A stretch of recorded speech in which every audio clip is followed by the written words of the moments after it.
random fact, let me say that. Random fact about me, I I am the that's it for me. According to Christiana. Okay, I will go. So I am Christiana. I am the PR leader here at SOP. I joined last year. Yes, not last year. That's a lie. Year before. December 2020. So I've been in SOP for just over a year. And yeah, it's been good. And I've been a leader for just, I'll say, yeah, I think coming up to a year now actually that I've been part of the leadership teams, and it's been amazing. It's been such an amazing time for me to be able to grow as a person, grow as a leader as well, and that's been really good. So this ministry has been such a blessing for me. Um, and an interesting fact about myself, or something, a random fact about myself, is I have really, really straight thumbs. And I've told people this already, but they're super straight. So they just basically look like an emoji. You know, like the thumbs up emoji? That is what my thumb looks like. So, yes. So I am going to popcorn it to, I'm not sure who I'm going to popcorn it to. Let's see who we're going to pick. Who we're going to pick. Miss Chariaka, looking all glamorous and beautiful with her gorgeous hair. Oh my gosh, she looked gorgeous. Yes, Thank you, Miss Tequila. Michelle. I have straight thumbs. I'm sitting here playing with my thumb, trying to make it straight, you know. Yeah. But hi everyone, I'm Chariaka. I am the care team leader here at SOP. I handle all the mushy gushy, emotional, sappy, lovey dovey things in problems going on, you need somebody to talk to, you know what I mean, or just emotionally going through something and you need somebody there, like that's about my department. So with that being said, I'm a big hugger and I'm a big feeler. Um, one fun fact about me, I was born on a couch. That's my go-to for everything. Like that's the most interesting thing I think about a birth that I've ever known. So yeah, I was born on a couch at like 4 in the morning. Yeah, in Georgia. It was a fun time. Yeah, it's cool. And I've served in SOP as a leader for what will be 2 years in June. And I love it. I love it here. We love it here. We love SOP. And I will popcorn to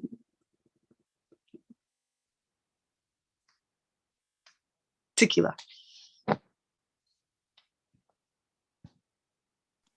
How did I know?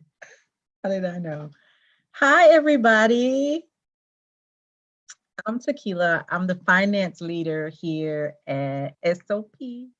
As early as like this month, but I've been in SOP since August of the first year that SOP was founded. Um, Fun facts or random facts. Oh, my go-to is I auditioned for American Idol in, I think it was 2007, and I freaked out because I got a pass to the next round, and college day was like the next day, and I was scared that I was going to get in trouble because I stole the rental car and drove to Memphis. And I knew my dad was going to catch me, so I had to go back. Y'all, that's all I got.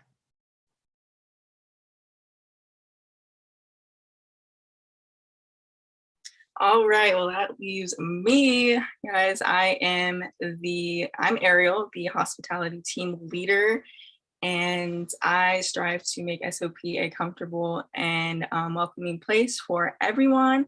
Try to get conversations going, try to, like I post a lot of memes, you know, I don't know if y'all like my memes, but I love posting them. So, you know, just try to spark conversation and help everyone here to get comfortable with each other. So yeah, I love being hospitality leader.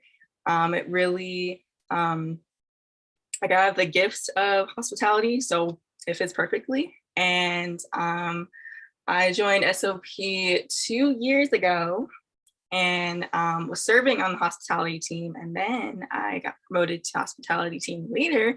And it's been amazing. Like being a leader is honestly so eye-opening. And I've just literally enjoyed every single minute of it.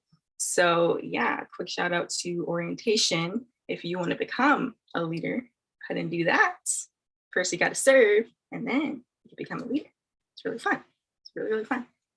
So I'm going to give a quick introduction to our very founder, Jumoke. Let's give her a round of applause, everybody. Round of applause. Woo! Woo, SOP.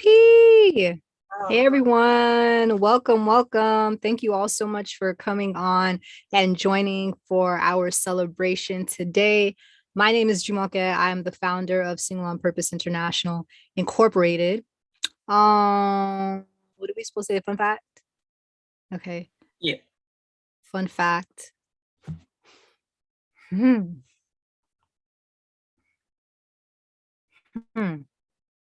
mean, I did cheerleading briefly in high school. I like stunting. That was fun. I like stunting more than cheering.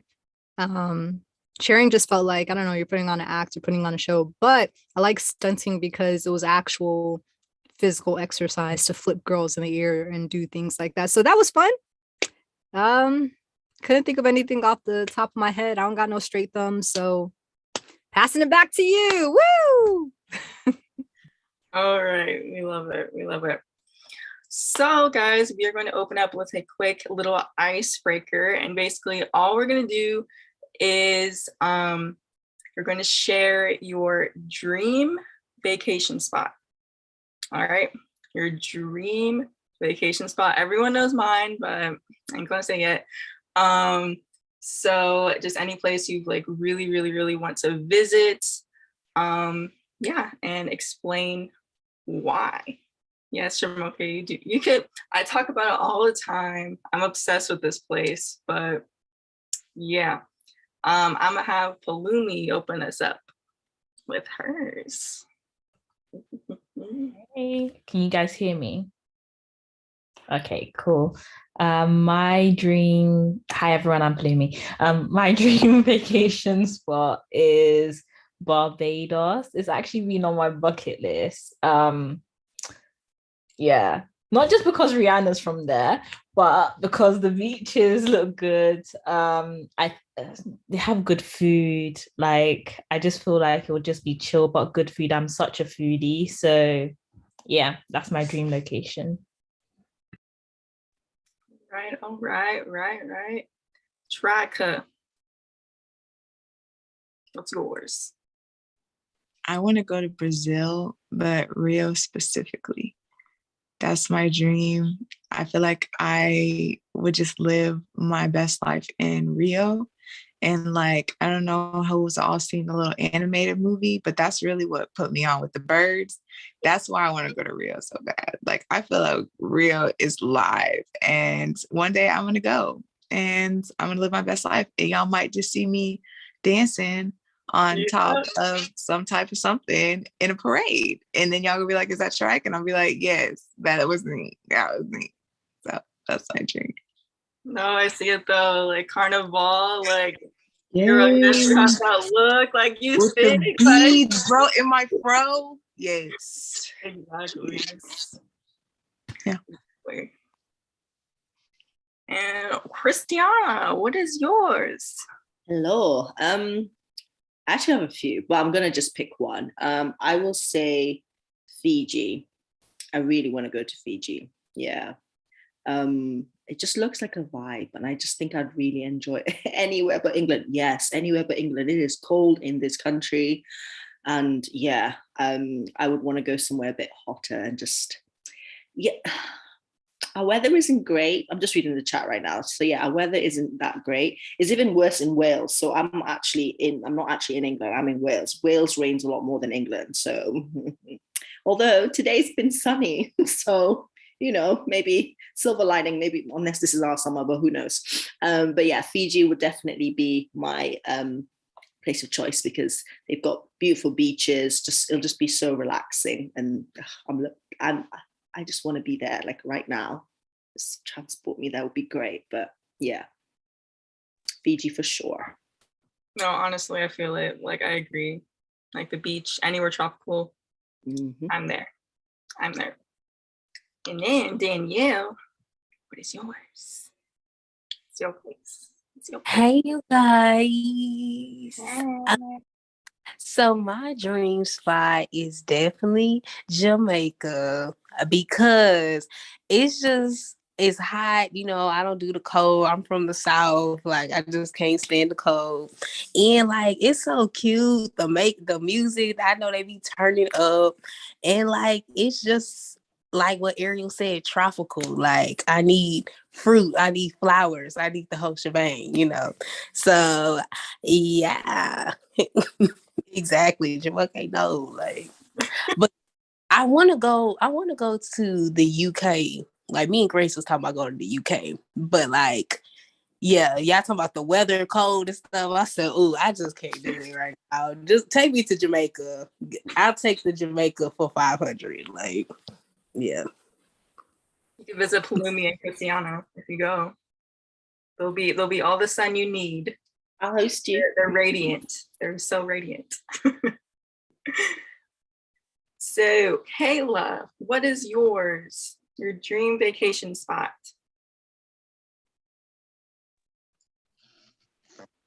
Hi everyone, good night. Hey. So my dream vacation spot is probably, I'm an island girl, so we always in the heat. Just like need to get a little change from that. I always wanted to go to Japan because I love the culture, I love anime, I love manga, I love the food, I love the architecture, everything. I just want to go to Japan one day. One day I will go. So yeah, that's my dream vacation. Yes, one day you will go. I know for a fact you're gonna go. All right. And Tamara, what is yours, my love? Girl, where don't I want to go?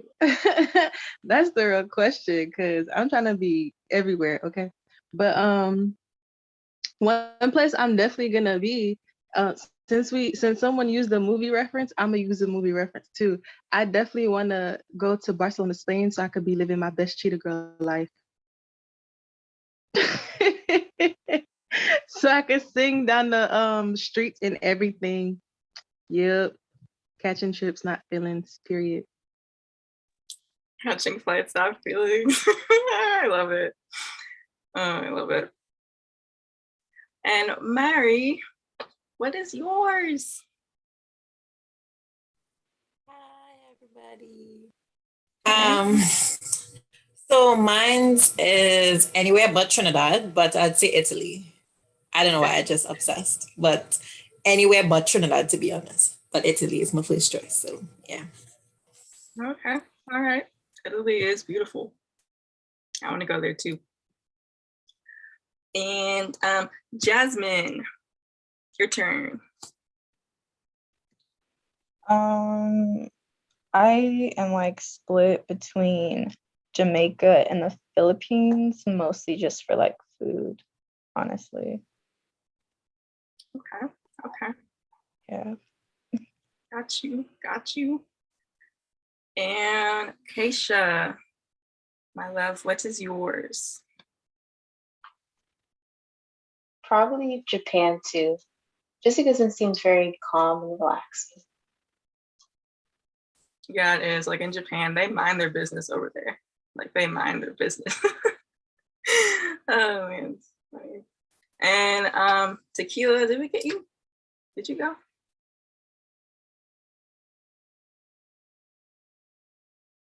I'm in a vacation spot. I live in Florida, but I say the Maldives. Yep, specifically like those little huts that's right off the water, so I can jump in and just come back up when I get ready to go to sleep or eat food. That's it. Love it. Love it. And Bloomy, I'm so sorry. Did you go, girl? I cannot remember. Halloumi. We got you, right? You said yours? Okay. I cannot remember for the life of me.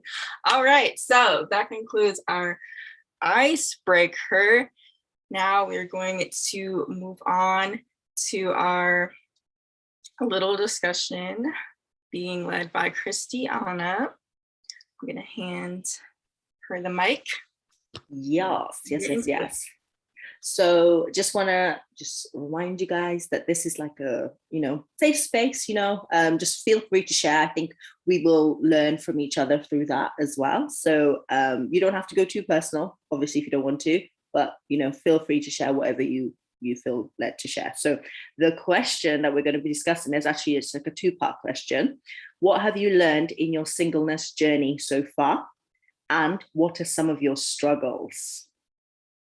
So I'll let you guys think about it. I'm not really gonna just jump right in if anybody has something to say.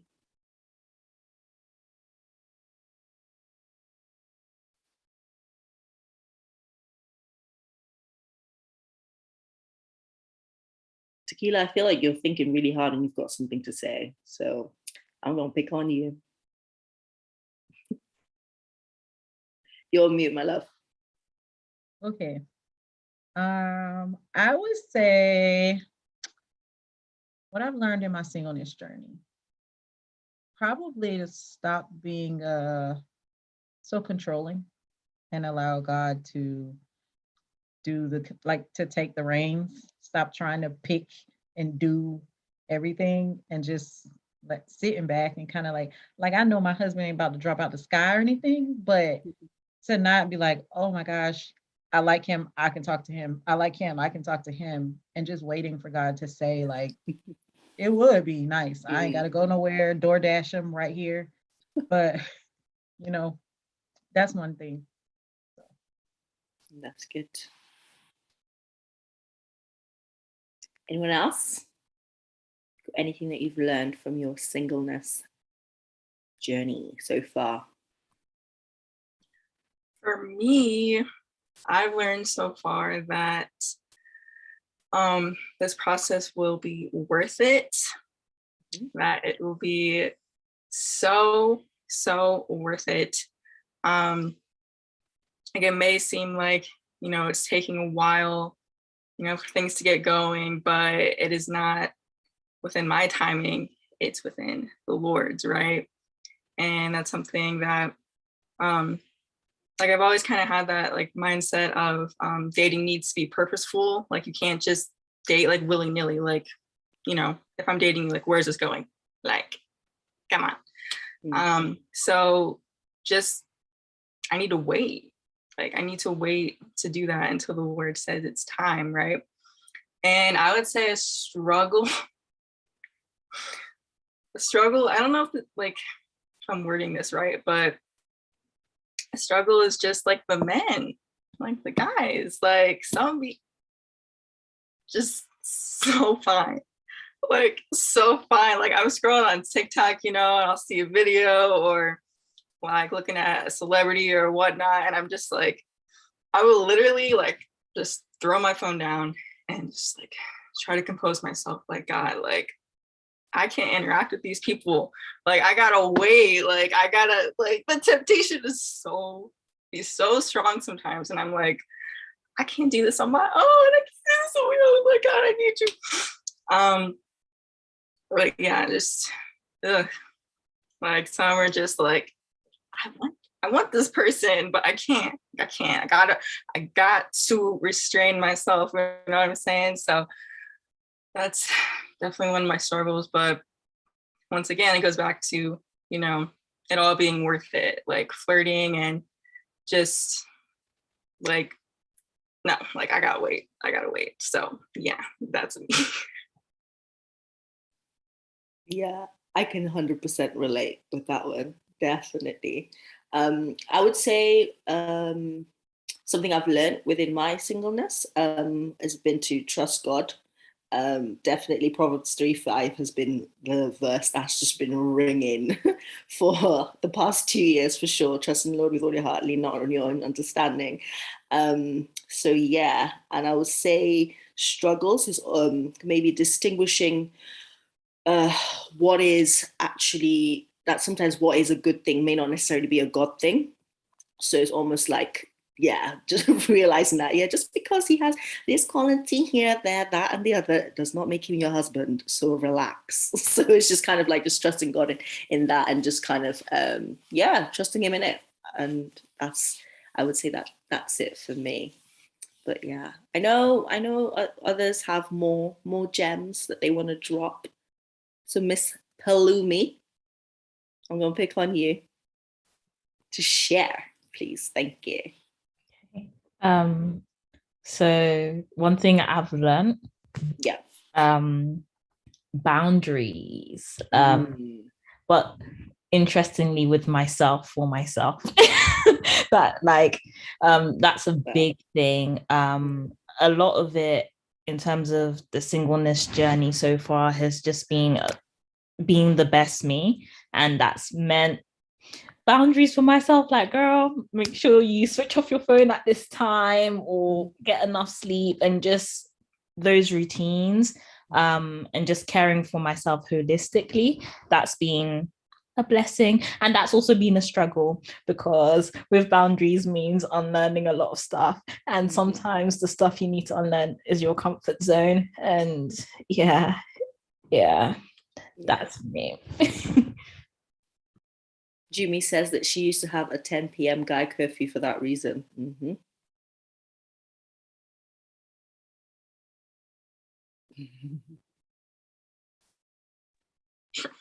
Why am I cackling with you so late? It's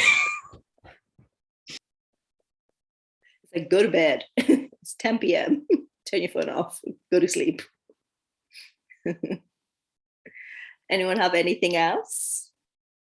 So anything that you've learned in your singleness journey so far, and also what are some of your struggles? Ooh, go on, Danielle. Sorry. Okay. So basically I'm learning, in my singleness, I'm learning to like be content. How can I say this? Basically, kind of like, what's your reason behind being content in your singleness? You know what I'm saying? Like, at first, like, I would struggle with like being content in my singleness because I feel like I wasn't worthy for kingdom marriage. You know what I'm saying? But like, I'm learning that like I could be content in my singleness because like I'm satisfied with Jesus. You feel me? Mm-hmm. So yeah, that was like my little 2 cents. But yeah. Yeah. Love that. Love it. I'll go. Go on, Tam. All right. So what I learned is this man is a whole actual man. He's not like a made up Prince Charming somewhere waiting in the space, waiting for the day for us to like meet, and then he magically come into existence and he's just perfect. It don't work like that. So he's not a fetus. Yeah, like he's a whole grown man who's like walking the earth right now, living and breathing, have a whole life and everything. He's not made up, and he's not just waiting somewhere in space, waiting to be like poof into existence. It don't work like that. Something I struggle with. I mean, I'm not. Julie said she said what she said. Something I struggle with in this moment, really coming to terms that this man will have flaws, because everybody, well, not everybody, but like sometimes it's easy to just be like, oh my gosh, he's gonna be amazing, I'm gonna love every single thing about him, even the way that he breathes.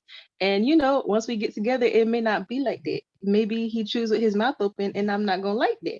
So God forbid. No, back to sender. You can have that one. Not for me. I just don't feel like Jesus gonna do that to me. No, exactly. He can't do it. I'm convinced I have that thing. I forgot what it's called, but like certain noises of the mouth, pretty much any unnecessary noise of the mouth really bothers me. So I'm convinced I have that. So I pray to God that ain't my portion. But there's gonna be some type of flaw that is gonna irk me to my core. Mm. And I'm trying to come to terms with that, but like every time I'm just like, God, please just let him chew quietly, or like let him put things back where things belong. But me and God working on it together.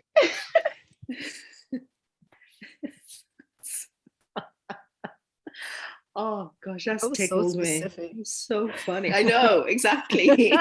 She said, what if he makes noises with his mouth? That's His so mouth. funny to me. I guess I'll go because y'all scary.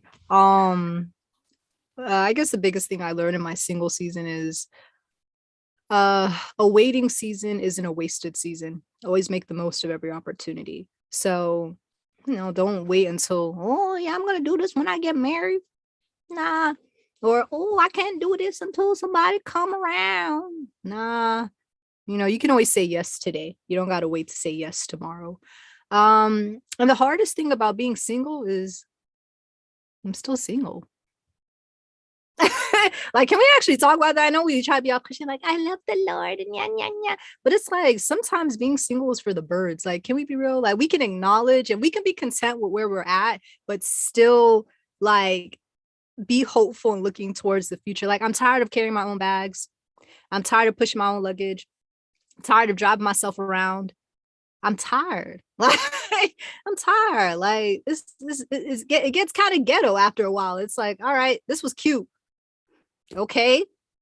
Can I be married now? Like, can I change my last name or what? Like, so yeah, I mean, y'all know how I am. I keep it real. Like, we can be all spiritual all day, which I'm content. Trust me, I'm content. If I wasn't content, we wouldn't be here. But at the end of the day, my biggest struggle being single is that I'm single. So true. So true. We got time for one more person. Go on, Mary. Henman? Yeah, go on. Okay. So yes, one thing that I've learned is to heal first. Don't walk over that process or just kind of like jump over it and be like, oh well, I'll do it while I'm in the relationship or whatever. I think it's better to heal first and let go of all the baggages and deal with all the soul ties and all these things, because they do come up. I think people think when they get married, all the problems and stuff would go to the back, but it actually magnifies. So that was one of the things for me. And struggle, I think I would go with what Jumi said. Like, he needs to come. Like, Jesus needs to be like, listen, send him a number, address, a pitch, something, because out here is too ghetto. You want the address? Yes, something. I need to track him because just to help him. But yeah, that's the struggle. You're so funny. Oh, I know I said one more, but Jasmine, you've got your hand raised, so you can go. Yeah. So I feel like for me personally, wait, what was the question again? Let me make sure I'm answering it. So what have you learned in your singleness journey so far? And then part 2 is like, what are some of your struggles?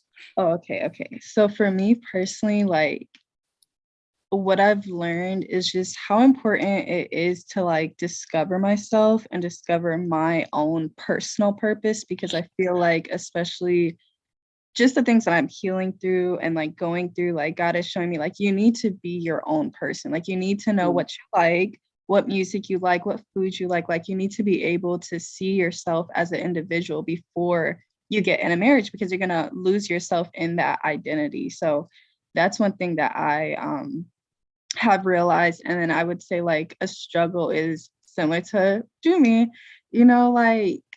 it's ghetto. I'm just trying to have somebody there, you feel me? Just that covering. It's a different type of covering when you're in a marriage, because it's just, I don't know, it's just different. It's just different. I don't know how to explain it. It's just a different type of covering that I want, that I need. And that is like something that I want, you know. No boyfriend, no girlfriend, husband, you know. Yeah. True preacher. Love it. No, but you're absolutely right. You're so right there. So basically what we've established is we're all tired of being single. So yeah, that's great. But thank you ladies for sharing and just, I think from that, I've just realized that a lot of us have the same sort of struggles. And also we've learned pretty much very similar things during our singleness journey, and just learning especially to be content within it and just waiting on God, even though sometimes it can be very hard. But yeah, so I'm gonna pass it now back to Ariel because she's got a very fun game. Game, am I right? Yeah, we got a game, so looking forward to that. Chumi says, "Where's her ring?" It's coming. Oh no, I was joking with them in the chat because they're like, "Oh, yeah, someone to be a girlfriend." No, what did Jasmine say? Like, I don't want to be no one's girlfriend. I want to be someone's wife. I said, "Hello." I said, all you girls getting excited because he said I'm his girlfriend. That's great. Where's my ring? It's so true. Wonderful. Where's my ring? That's why I said that. Ladies, don't be excited to be girlfriend. That's not the calling. That's not that. That's just being pretend boyfriend and wife. You know what I'm saying? It's nice. You call me your girlfriend. Okay. Where's the ring? Go back to God and find the ring. Then come back to me. Love that.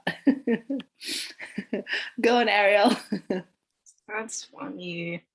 This for real ain't single on forever, guys.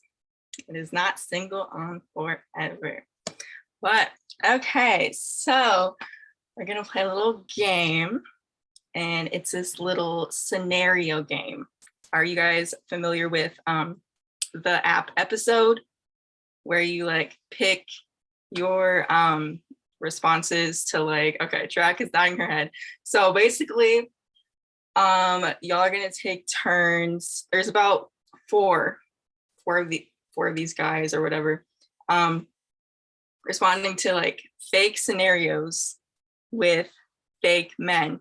Okay, I got the pictures up here, and I created a little story, and you're gonna pick your responses to the situations in the story. So let's pick our first person. Danielle, I'm gonna pick you. All right. Okay. You're gonna go. Okay. So your choices are Samuel. Oh. Wait a minute. Don't do that to me. That's the first one. Okay. Go ahead.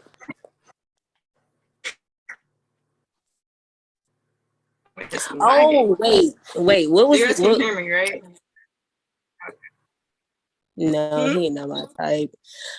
Yeah. Okay. All right, and then for Damien. Okay. He looks better than me. Yeah. And we have Leon. Okay. Who are you picking? Okay, for the people that know me, I just need a little hood, a touch of hood, just a little bit. Like you gotta know how to protect me. You feel me? And I just get that vibe from option number one. So we're gonna choose him. Samuel, okay. All right. So Samuel, all right. Samuel is a gym rat and entrepreneur. He's creative and is a natural born leader. He's also a personal trainer and owns his own baking business. Samuel loves to make people laugh and has a carefree spirit. He helps organize local events to assist those in need. You meet him through volunteering at one of these events. He introduced himself to you. He stayed close by you the whole time. You watched him make children laugh and pray for the people who came to receive.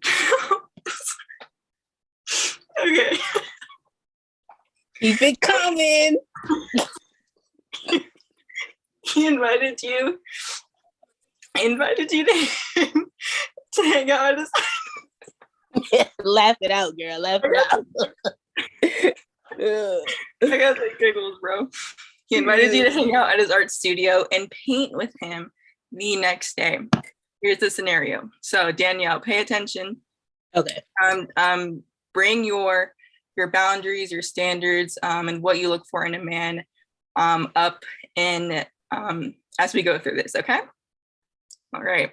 Okay. Samuel Kane. All right. You arrive at the studio. Samuel welcomes you with a hug and shows you around. There's also art pieces hanging everywhere with tons of art supplies. You notice there's a kitchen around the corner. I also bake all of my desserts here for my business, he says. That's why I have a huge kitchen here. What response are you picking? Awesome. What kind of desserts do you sell? That's cool. What kind of baked goods? What do you make? Question mark. What kind of baked goods? I would put awesome. What kind of desserts do you sell? Because I'm a cookie monster, and I just like cookies. If you bake cookies, that's anyway. All right. This is fun. Hold on. He says, normal desserts like brownies, cookies. Let's start painting, shall we? Samuel brings out 2 canvases and a bunch of paint. You two start painting and talk about the pantry event. About 15 minutes in, he says, I'm sorry, but I'm really itching for this. He gets up and comes back with a cigarette in his hand. You look closer and realize it's a blunt. You smoke? He asks. Look, we all got asked that before. He gets up and comes back with a cigarette in his hand. So he lied, is what I heard. You look closer and realize it's a blunt. No, not really, but if you offer one. I don't think. No, I don't. I will put no, I don't. Okay. All right. This is if you chose. No, I wouldn't mind if you gave me one. He hurried back to grab another blunt. He lit it for you and you continue to paint. Blah, blah, blah, blah. Everything ends. All right. So since you said no, I didn't, or no, I don't, he responds with, if you want, I could get you one of my brownies instead. They're one of the most popular items on my menu, since you're not comfortable with smoking and all. What are you choosing? An edible business? Oh, that's what came up in my head. An edible business, and I don't need anything. So you sell pot brownies? I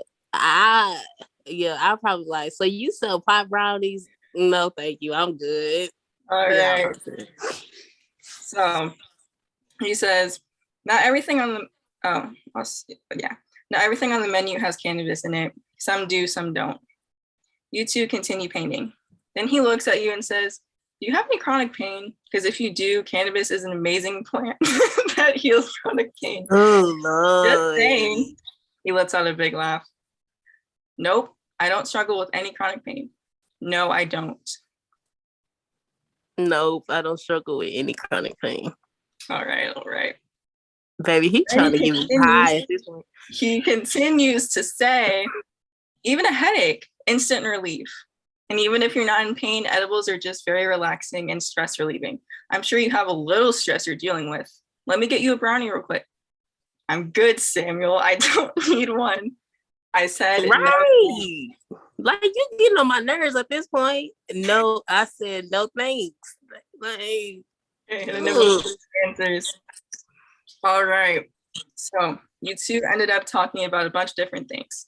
Before you got ready to leave, he offered you the brownie one more time. He asked you if you could come back to paint with him again. You honestly have such a beautiful and strong presence. I'd love to learn more about you over the next few weeks. Do you accept his offer for another date? Oh, okay. And listen, I'm gonna be honest and real. Okay. So,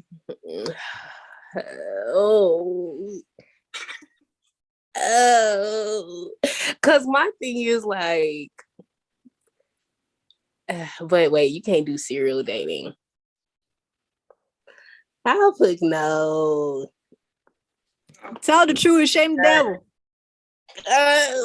I mean, I wanna hang out with him still, but like, you can't be just shoving a blunt down my throat. Now I said no about 600 times. Like, Yeah, you did. Jamal said she lying. Look, hey, listen.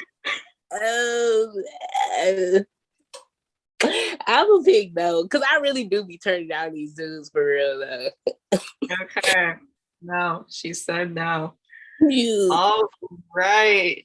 Danielle, are you proud of yourself for rejecting Samuel? Ooh, Mr. Entrepreneur helps the homeless. Da, da, da, da. He is fine. He is fine. Oh, am I proud of myself? Yeah. I'm proud.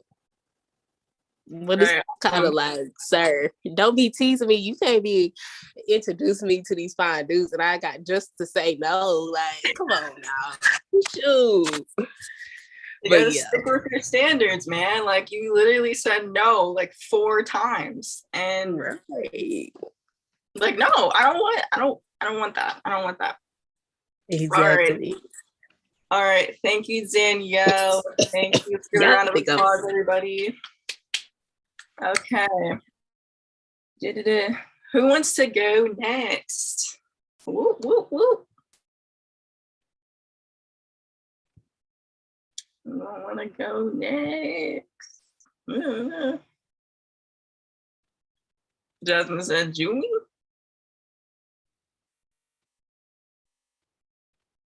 I'm being volunteered. That's what you get. Oh, okay. How much for the cocoon? The cocoon? It's a reference. Never mind. Oh. All right, Jim. Okay, so we got Cam left, Damien, and Leon. You look whack. Wait, go back. It's only 3. Okay, well the first one was whack. Let me see. Third one. Let me see him. Oh, third one, sorry. I'm gonna pick him. You know what I'm saying? Like the chocolate, like the bear. He looking good. Let's see. In the Kosi. Hey, okay. Let's see. What are we doing here? Let me get comfortable. Let me see. Let me adjust my invisible glasses. Oh yeah. Let's go.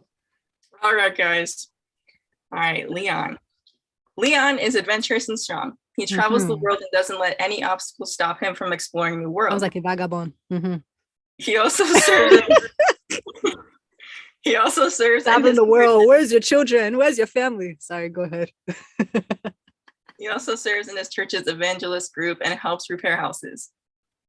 You and a friend are visiting South Africa, and he just so happened to be leading the safari tour you guys took. You caught his eye, so he approached you after the tour was over. He invited you to hike with him and a few friends to the Ben. Go ahead, you write this? I forgot to learn the pronunciation. I really did. I'm sorry, guys. The Bengeni Falls.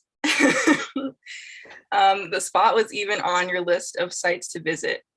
Him and his friends pick you two up, and y'all arrive at the hike. Here's a scenario. Jim, okay, you're not gonna like this one. I'll just say that right now. Okay. Can you actually imitate his voice like we did in Gali Fem? I can't do a South African accent though. Okay, you can just do a male voice. All right. Okay, we'll do that. All right. Just put some bass in the voice. Okay. As you all are hiking, Leon says, "This is one of the most beautiful waterfalls in all of South Africa. I love to spend lots of time here." I'm sure it's great. No, okay. Let me be real. If this is me being my extrovert self, let me see what I'll say. Yeah,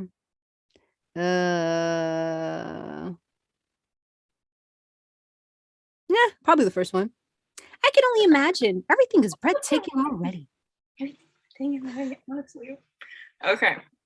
One of his friends punches his arm. Stop. Stop flirting with Jumoke and Kosi and race us. What do you say, Jamoke? Wants a race? I will let you win if you are not fast enough. Whatever. Nah, because I know myself, I'll probably be looking cute. What the heck? I want to race. Like, am I a man? No. You guys go ahead. It's too hot for racing. Why'd I be running? No, No, okay. I'm not gonna race. Sorry. All right. Hi, Christiana. Leon's friend Lucy won the race. The waterfall is farther than you thought.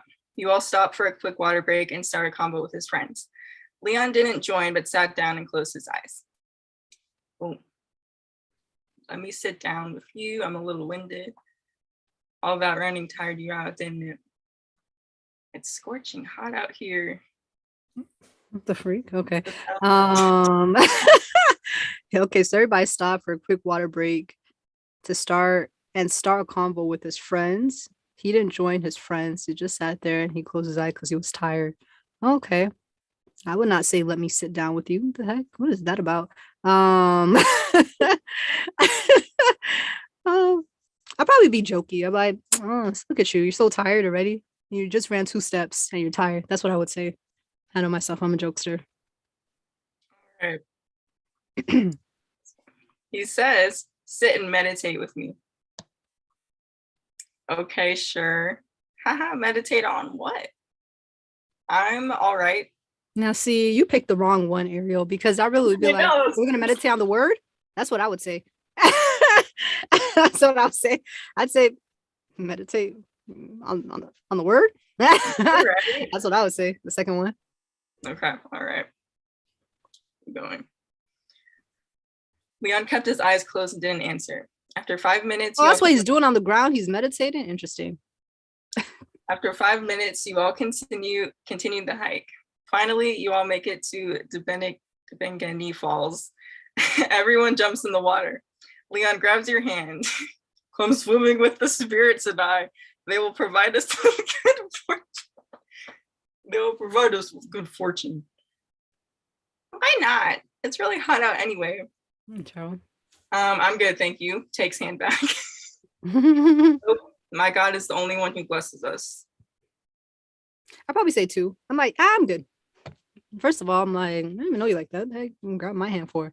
And also, it's like, even if you didn't say all that, I'm like, I don't jump into no lakes I can't see the bottom of. Like, I don't do that. Some WPS. Y'all got it. Who tells you? I know you have a strong belief in Jesus and may think this is demonic, but these are his angels. We will receive good things from them. I mean, his presence is everywhere. You know, I think one of your friends, Essie, I think Essie and I are gonna head back to our hotel now. And then no, we don't have to swim in this pool to receive good things. Essie and I are gonna make our way back. Let me see. Went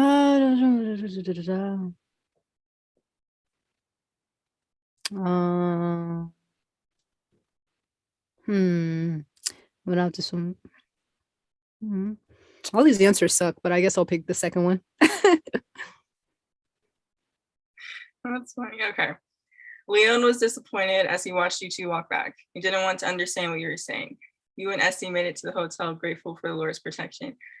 And scene. All right. It's interesting. Oh, So how are we being graded on this? Is it just for fun? Just for jokes and laughs? yeah. Oh, okay. Not being graded, yeah. Just clicking like random answers.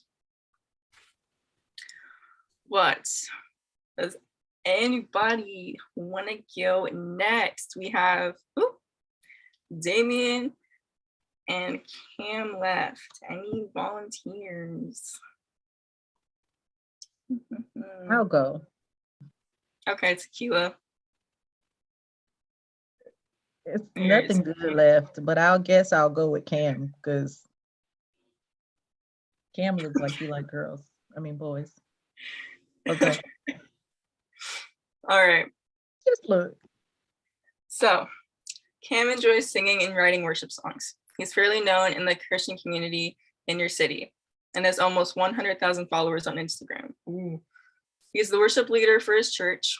He has a lot of integrity and doesn't let people stop him from what he sets out to accomplish.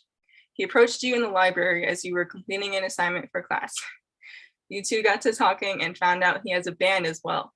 He piqued your interest. Here's the scenario. Woohoo.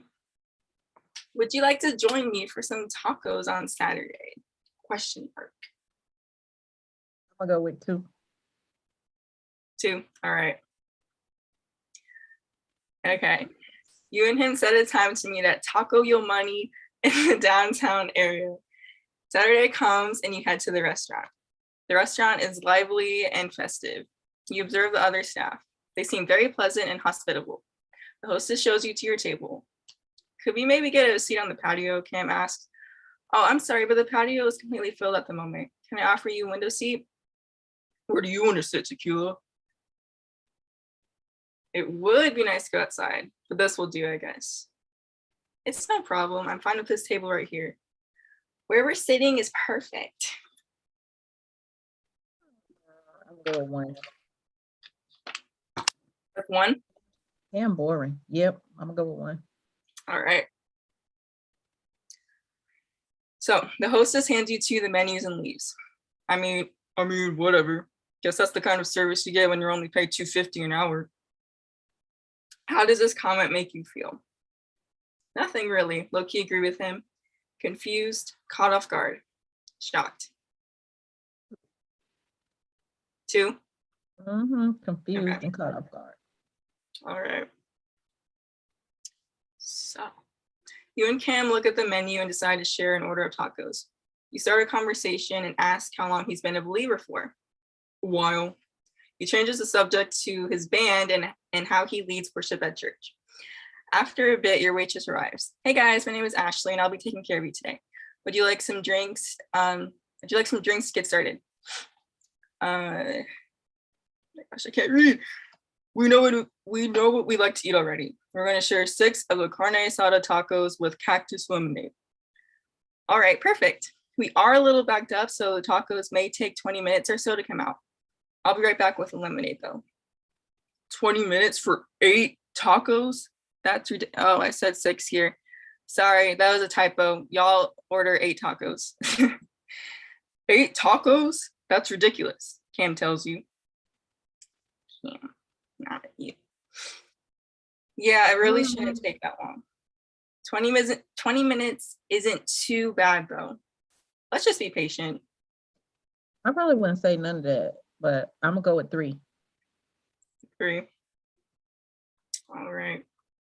So you two had a 30-70 conversation over dinner. Cam continued talking about his music and how exciting and humbling it was to have a large social media following. He would say, I don't know, I think it's kind of impressive, while talking about his accomplishments a few times. After a while, you two finished the food.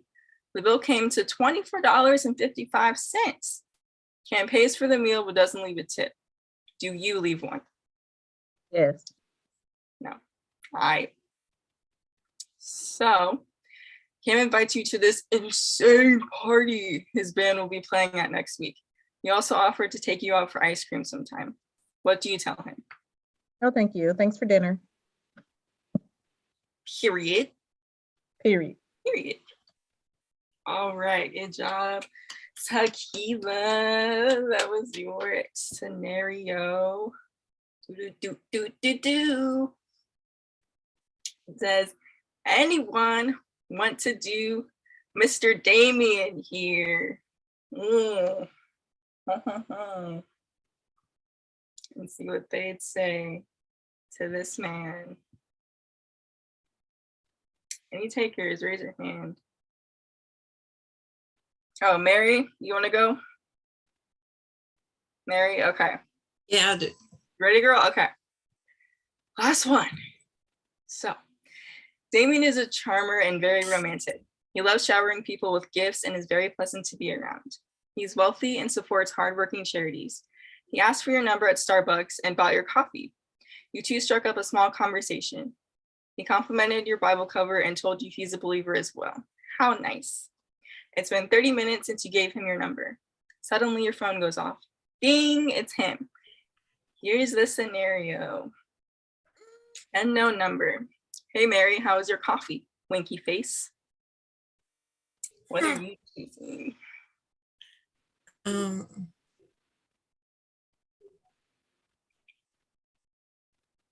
second one.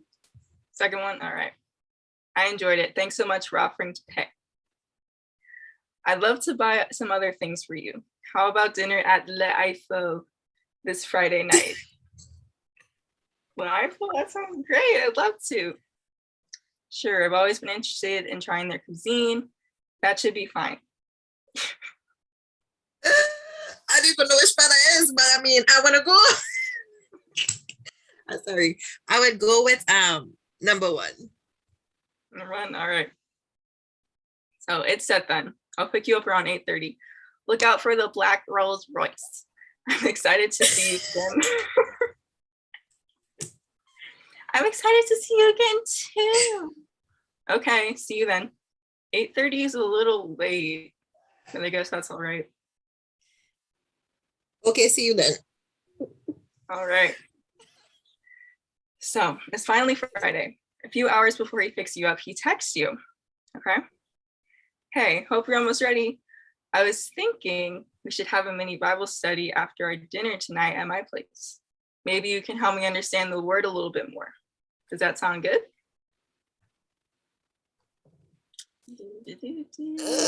Oh, Jesus. Have your way, God. Okay.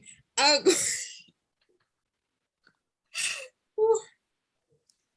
This way, sir. Wait. Okay, I'll go with number two. Alrighty.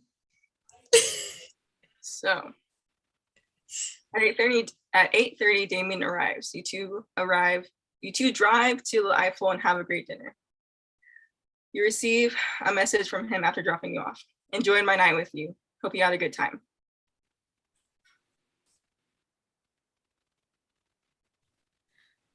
The first one.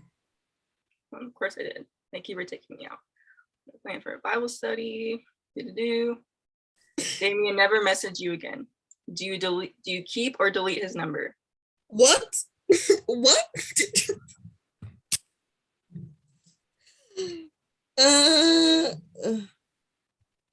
I'll keep it. Keep it? Oh, Just in case. all right. So if you said, oh, I'm honored, I'll make sure to bring my Bible with me. This will be fun. This is what happens after that. At 8:30, Damien arrives. You two drive to the Eiffel and have a great dinner. Afterwards, he takes you to his place. You sit down and whip out your Bible. He offers you to sit down on the couch next to him. You do. He leans in to kiss you. It's clear he doesn't want to study, but rather something else. You accept the kiss. And there's yes or no, but you didn't pick that. So you... That was nice. Yes, you said no. We ain't going to your place, mister. We're just gonna have a dinner, and that's it. Which you chose. So that did not happen. And scene. Boom. That was yeah. That was Mr. Damien. Little transcript. I thought you went and pray, but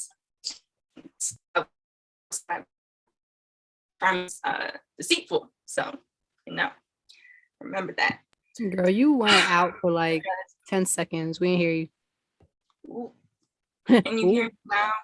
Yeah, you're good. You were breaking up for like 10 seconds. Oh, you good now. Bad guys. I was just saying how it did say that Damien was a charmer, and the Bible says that charm is deceptive. So, yes.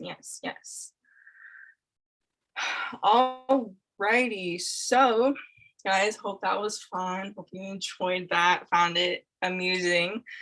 We are going to be, this concludes the welcome party portion of the night. If you want, drop your Instagram handles down in the chat. If you want to get someone, or if you want to get to know someone a little bit more, you can, follow them, or on Instagram. So I'm gonna drop mine in the chat. If I remember it. What even is mine? Do a little. Got your Instagram handle? You just changed it. Yes. Don't Okay, judge let's me. go. Let's go 20. Come on. Ooh, that was Christiana. There's mine. If you want to do that as well, you can. And yeah, we are going to. Oh, my bad, Tequila. I'm so sorry. I switched that around. Yeah, Tequila's gonna guide us in a quick discussion about the game. And yeah, take it away, girl. Really thought we were skipping that. Oh, you're good. So I'm going to popcorn one of you ladies to just talk about what was one of your takeaways, like in real time. If these were real scenarios, what would be your takeaway from this type of situation? Let's say, Kayla, if you were given Cam, Ariel, can you show her the scenario again?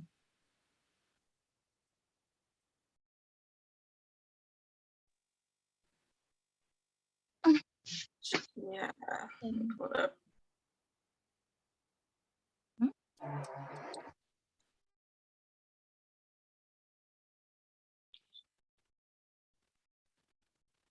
Cam was the dude that I had, the musician, Mm-hmm. the Yes. church worship leader.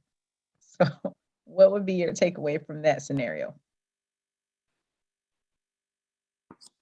So Kayla, he was basically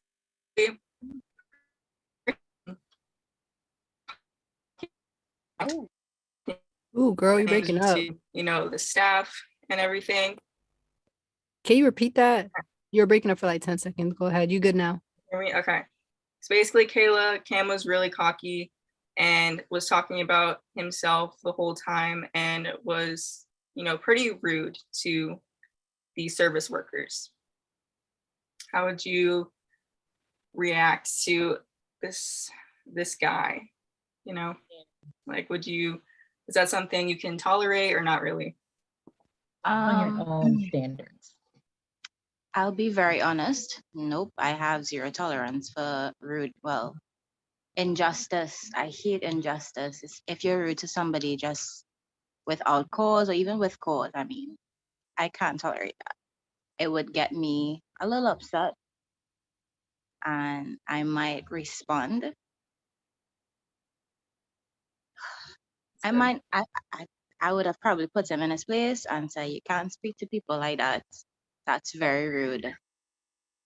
And that would have been the end of it there, and I'd have walked away.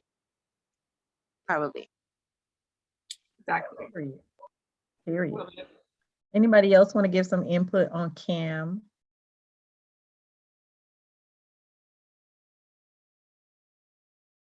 No. I'm with you, Kayla. I say that being rude to like staff at a restaurant, that's like a pet peeve, because if you rude to a waitress that's being nice to you and basically trying to bring you your food, I don't know how you finna treat me or how you treat your parents, all that stuff. So I'm good with that. Jasmine, what are your thoughts? Like on, well, we know you ain't playing. You ain't trying to be no girlfriend, no boyfriend, none of that. We know that. What's your thoughts on like who was the guy in the beginning? The one that reminded me of Erykah Badu, the first one. Oh, the weed guy? Yes, the weed guy. So if that were a real scenario, like in general, you know your standards, you know what you want in a guy, how would you respond? Respond to like the date in general or like the questions? His character. His character. I think he's probably a cool person. He's artsy. I'm artsy. I think what just all of the scenarios taught me is just like be real with myself, like we don't gotta be these super Christianese women who are like, oh my gosh, weed, or oh my gosh, he's like this or like that, you know, like I think it's good to really evaluate yourself like throughout these like scenarios and like think about how you would respond. But I don't know if that's answering the question. I mean, I don't really know what I would say. I guess I would stop it before it gets too far, but I don't see what's the word? Like I wouldn't stop like a friendship possibly. Like if we are into the same things, if that answers it. Makes sense. He just seemed manipulative to me. Like he was gonna sneak her into taking it. He was. So I don't know if I want to be his friend. He was asking a lot. Like, yeah, that's true. And for like me, like I think it's because he's fine. That's it. Like if he wasn't fine, would we really be caught up, Danielle? No, I don't think so. girl, I'm trying to tell you. And like honestly, like I think it was more of the fact that you kept asking me, do I want weed, more than the fact that it was actually just weed. You feel me? Like True. Didn't I just say I didn't want it? Now, because that lets me know, like, okay, you're not valuing what I'm trying to tell you or what I've already said to you. It's giving me flashbacks, and I just can't. Well, yeah, that's true. Dang. Well, good discussion. Oh, what did you say, Tequila? No, I was saying thank you. Oh, okay. Ariel, Vanna Whited. Yeah. Yes. We just want to know everybody's thoughts or whatever. But now we are going to start the SOP date celebration. Woo! Round of applause. So Tomoke is going to give a short little message on how SOP came to be and its origins. So take it away, Jumoke. Oh, that's crazy. That's what you meant that I was gonna do. Okay. Woohoo! All right, SOP. Yes, I feel like I won't talk I won't talk too long about this because I say this same story every single year. So if you're new here, welcome. I'm glad that you're in SOP. And yes, let me take you down memory lane and let's all come on, get your little teacups, get your water. I got water up in here. Let's sit down, gather around the campfire, let's sing our campfire song. Okay. So SOP started. Ooh, juicy. I think I'll talk more about my singleness and then how that transitioned into SOP. So,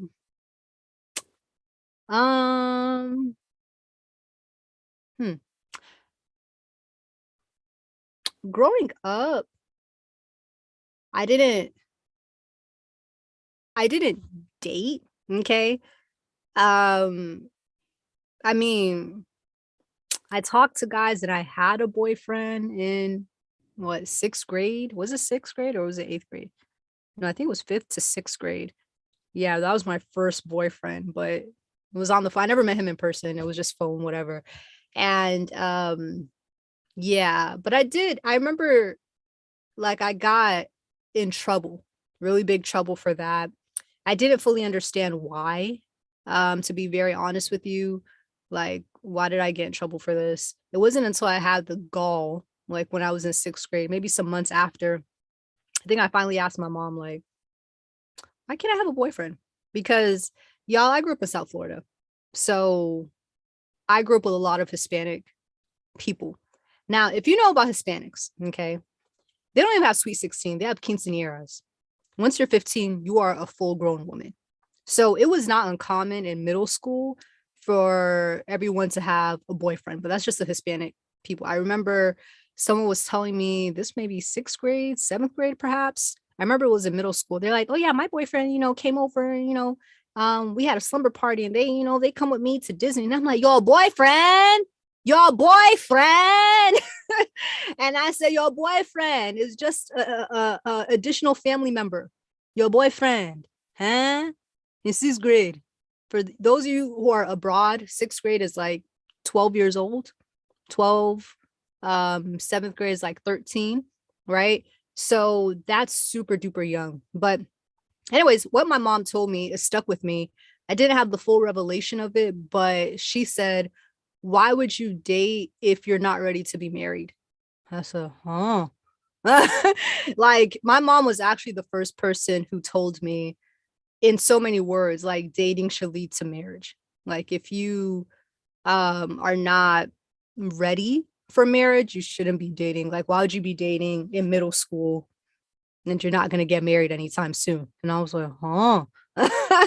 I mean, I wish I had more guidance and conversation, but that was just, I would say, the first seed. So regardless, I mean, I wasn't born again at that time. I went to church. I was raised in the church, but I was a moralist. So I talked to guys in high school, especially this is where the social media boom happened. It went from MySpace. I think I was on MySpace in like 7th, 8th grade. Then by 8th grade, 9th grade, we started transitioning into Facebook. That's when it became popular, before all the aunties and uncles swarmed on Facebook. Okay. But before that, from the transition from MySpace to Facebook. So it was a lot easier to talk to people and to get in contact with people. So in high school, I would say I talked to, as far as entertain, 50 to 70 men. Yeah, no doubt.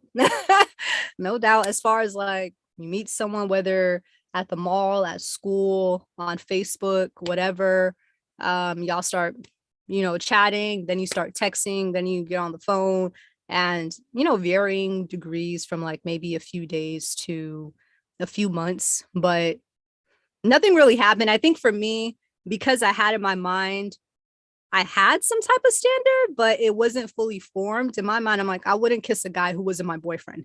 Now, looking back, of course, like I would have raised it higher, to something like marriage, but I'm like, I didn't claim him yet, and I don't want to be tied down. Yum, yum, yum, yum. So I went to college, and I got I fell into my first relationship the second week of college. Okay. The second week of college, I fell into my second relationship. I was going to break up with him, but he didn't want to break up, yada, yada, yada. Anyways, that lasted for about 2 years. And after that, we broke up, but we were trying to figure it out. We were broken up, but trying to figure it out, stupid college stuff. And then I got saved. Yes. So I got saved, I would say a few months after we had broken up. Yeah. And then I was like, yeah, you got to go. You got to go. You got to leave, man. So that was all good and dandy. Then, now again, since I had just got saved and I was not fully formed in my identity and my relationship with God, I was single for like a few months. But even in that, like, I wasn't intentionally single. It was like, I mean, I was still entertaining men, just, you don't go all the way because you guys are not in a relationship. So got into my second relationship. I met him some months after I got saved, and it was a great relationship. But again, I did not have a solid relationship with God. The relationship became an idol. And pretty much after like a year and a half, we broke up. So that breakup was so traumatic, y'all, that I was like, I'm not doing this no more. When something just hits you, you're like, I ain't going through this again. Like, I'm not. So I was just like, I'm not going through a bad breakup like this again. The next guy that I date will be my husband. And it's like, you have to get to that point that you're like, nah, when you burn your hand on the stove and it's so hot, like, I ain't gonna do that again. You ain't gotta tell me twice. Yeah, you ain't gotta tell me twice. At that point, I had a relationship with God and I was growing, but the relationship was a hindrance, in hindsight. So anyways, I didn't know what that meant at that time. It was just me being like, I ain't finna do this again. So I said, nah. I remember even after that. No, was it before? I mean, there was still guys here and there, but I was like, just friends. And also, I'm like, I just went through a bad breakup. If I was to get into something else, that would be rebounding. And I don't want to drag you into this, like I actually like I was that self-aware. I'm like, I actually need to heal. Like I'm not emotionally available for anything right now. So while that was happening, it's like, I don't know, it's just, I guess the foundation of my relationship with God started to firm.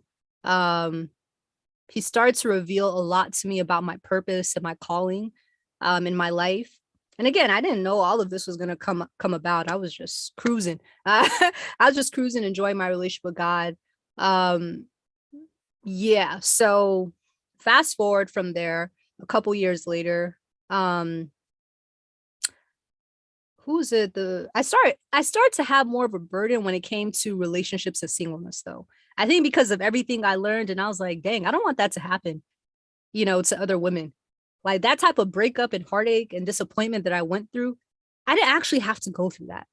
You know what I'm saying? Like I actually didn't have to go through that. I know some women, they have this perverse idea in their mind that, well, God allows us to go through that so we learn our lesson. And I'm like, that's not the character of God, though. He's not intentionally putting you in bad relationships to punish you and for you to learn a lesson. You're just rebellious.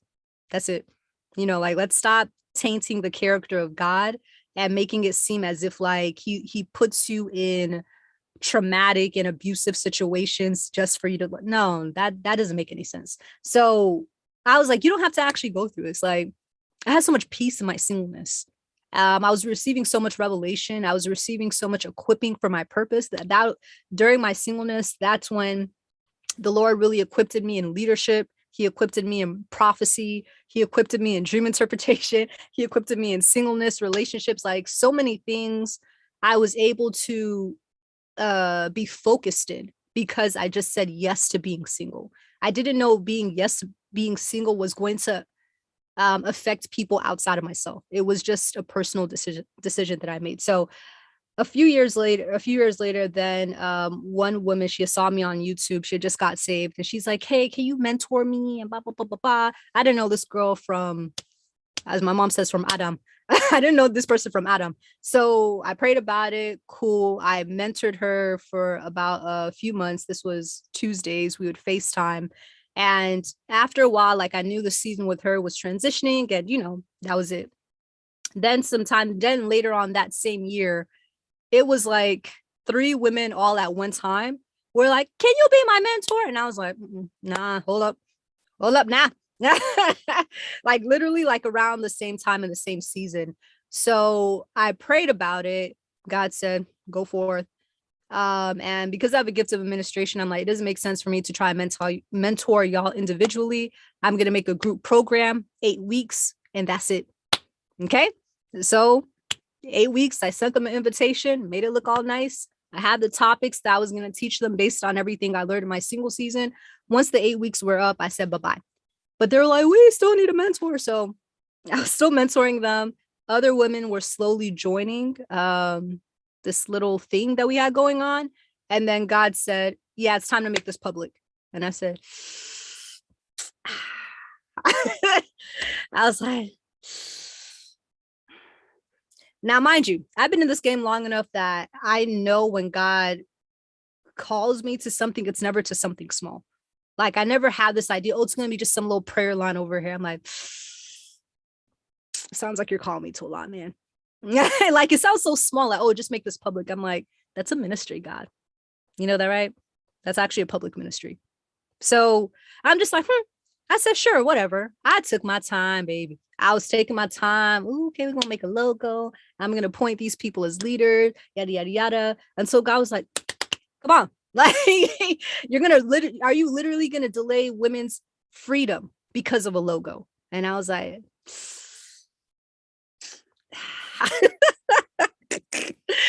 and he's like, you already have it. I've been training you for this. I've been preparing you for this. Just go. Like, I'll show you as you go. But like, you worried about the wrong things. It doesn't matter. Like, it does not matter. Just go. And yeah, here we are 2 years later. But that's how SOP started. That was my single journey all the way up until we started this public ministry. So woo, SOP, yeah. Passing it back to you, Ariel. We love it. We love it a lot. Praise the Lord for that testimony. So I'm going to play a quick slideshow of, some memories from SOP throughout the years. And I just put a little video together for everybody. I hope it does not lag because, it's Zoom and I'm on iMovie, and iMovie takes a lot of power from my laptop to use iMovie. So I really hope, God, that everything works out. So without further ado, present the SOP slideshow. Woohoo!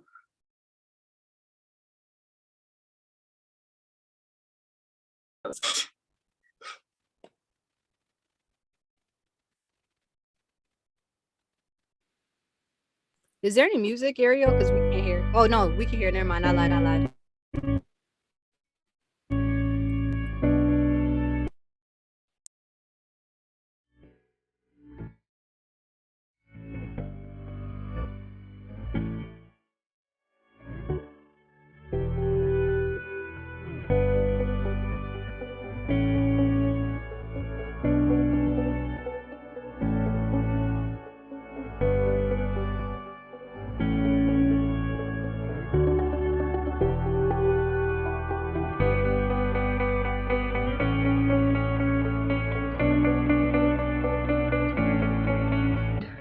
I ended up being delivered as well. And I remember seeing like some other people get delivered, and I was like, I want to be delivered, like, and I just didn't say anything about it until I was ready to say it. And then I don't know why I didn't say anything about it, but I honestly had nothing to like be afraid of, and that was probably just the enemy's plan, just like postpone it so that I wouldn't be like free. But when I say freedom, like, I feel so at peace from the things that I was delivered from. And even though it's only been a couple days, like, those issues don't like bother me in the same light. Honestly, I really thank God for SOP. I really thank God for Jamoke's life, because through her, I received my freedom. And I'm talking about like true freedom, y'all. Like, true freedom. Eddie James ain't got nothing on his freedom. You know what I'm saying? Like, true freedom. Like, even in my face, how I look at myself, like, y'all, how I look at my hair, my eyes, my face, my body, my being, and my voice, like everything about me literally has changed. How I carry myself, how I speak, how I worship, and and it's really like really clear, like right here between me and God is super clear.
Want to attract your kingdom spouse with the pheromones of your favorite feet? Then you need our too blessed to be stressed, make your man say yes, Alabaster Box Toe Seasoning.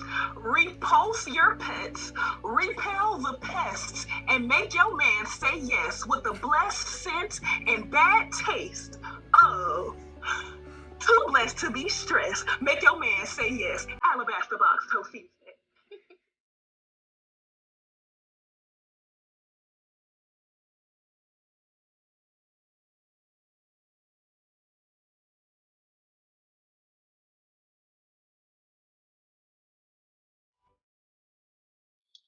Wow.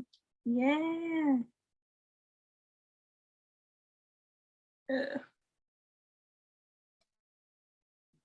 SOP.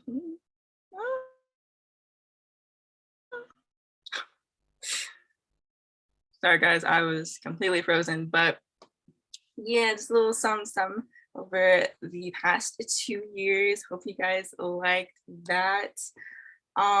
Now we are going to have some members present and share their testimonies from SOP, well, since joining, and just share what they've learned. And yeah, we're gonna get into that. So the first person who's gonna be sharing is Tequila.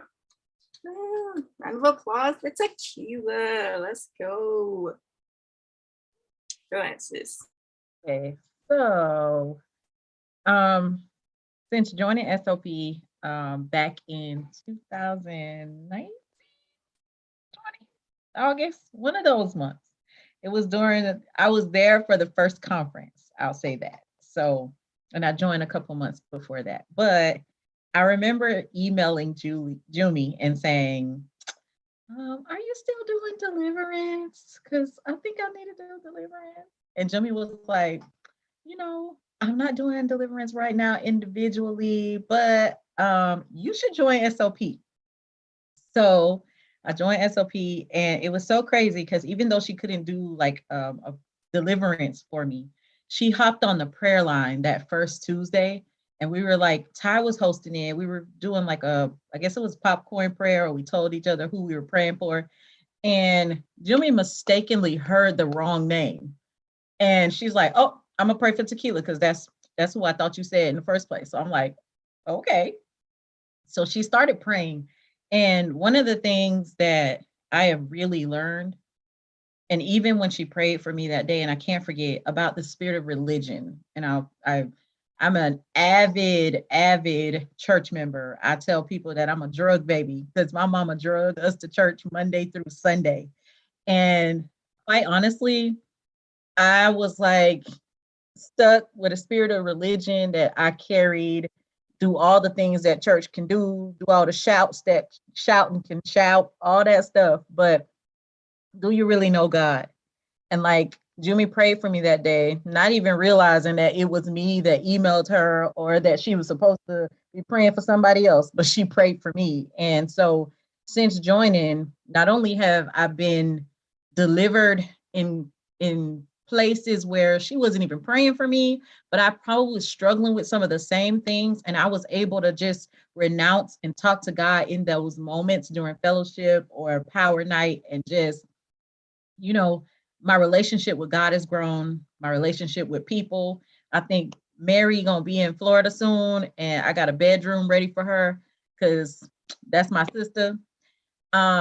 Grace, when I tell you, Grace came on and I met Grace through fellowship.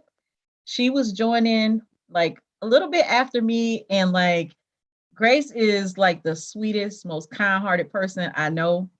But as sweet and kind as she is, she don't cut no corners with you. Grace joined the care team. I joined the care team and have since become a leader. But Grace was like, sis, we ain't playing.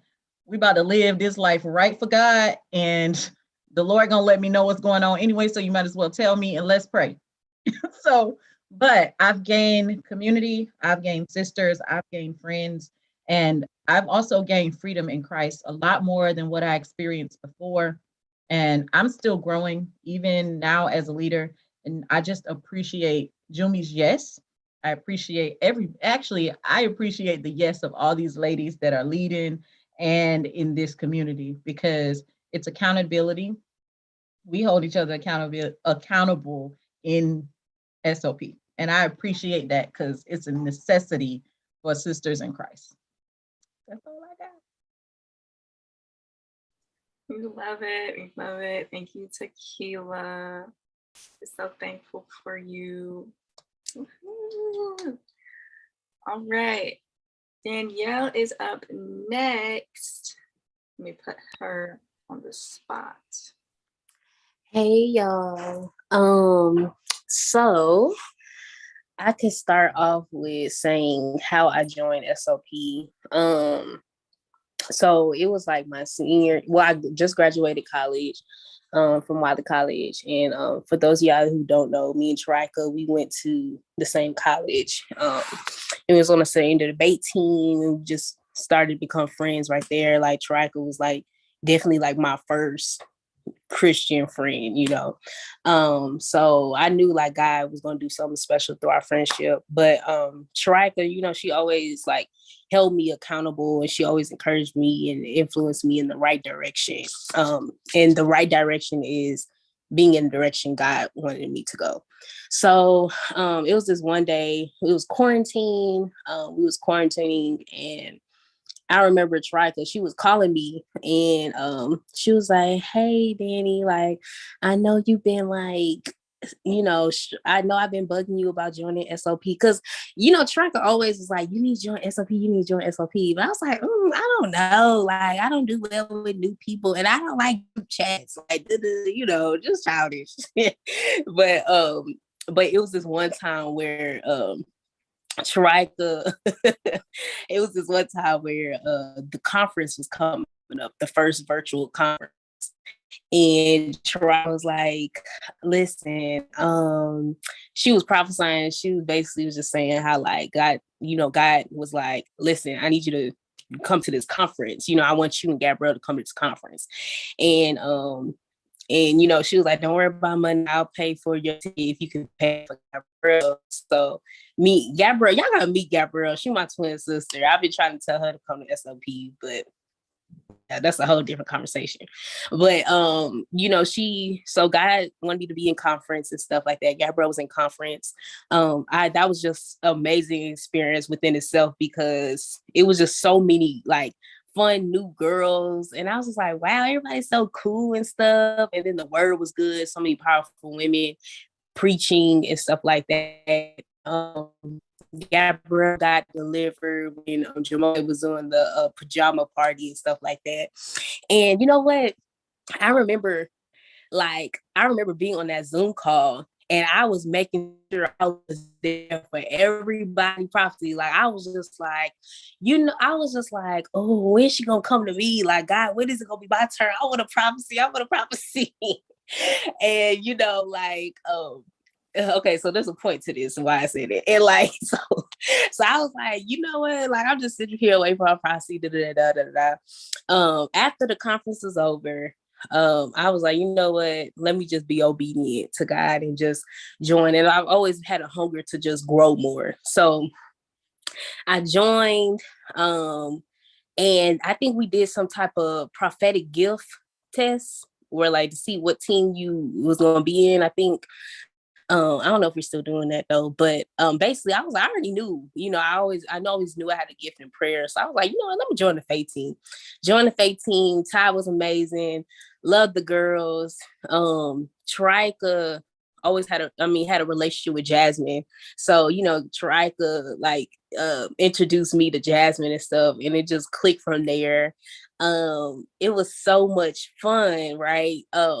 It was just fun meeting so many people. And like the first time we met, like, okay, so we always been like virtual, but like the first time we met in person was at Gabby's wedding. When I tell you, like, that wasn't just like, oh my gosh, like it was so like supernatural when we first met in person. Is because like I felt the way we instantly clicked. Like everybody, I was telling Kennedy, I was like, a lot of people are Christians, but the fact that like we're like a certain group of Christians that we just match with each other's personality. Like we just get each other. Like we just all like the same in some kind of way, you know what I'm saying? So like it was just really fun, but like, and it was really like powerful. I just really just thank God that like, you know, he knew what I needed, you know what I'm saying? And like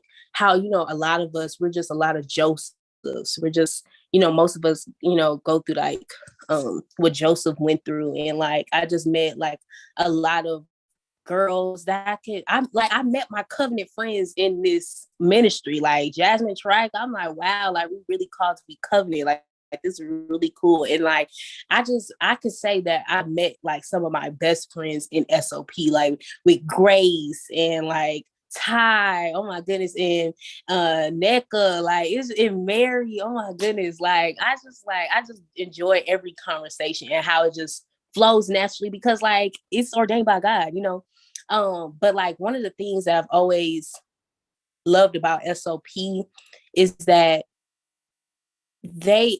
SOP always taught me how to like, depend on God for myself. You know what I'm saying? Like through SOP, God taught me that I didn't need somebody to prophesy to me. I didn't need like this, you know, big mega pastor to prophesy and tell me God said do. Like all that is like from an orphaning spirit, you know what I'm saying? But like SOP and through like Jamoke's teachings and like the Holy Spirit flowing through everybody, like it just showed me like, wow, like just depend on your own relationship with God, and that like God could talk to me just as much as anybody else. You know what I'm saying? And like I was super religious too, like with what Tequila was saying, like, baby, we went to church Sunday, Monday, Tuesday, Wednesday, Thursday, and Friday. Like, and baby, like we just grew up really very religious and like hanging. And even though like there wasn't a specific teaching of like, oh, like how to recover from a spirit of religion, but the fact that like just seeing everybody and how like just like experiencing everybody's personality, it just broke spirit of religion off of me. Like it just really like, you know, I really truly believe that like God delivered me from just and teaching me like from like spirit of religion, from just looking at everybody, like just how intricate and unique everybody else is, and like, you know, all this kind of cool stuff. So yeah, that's my little one too. But I don't know, I really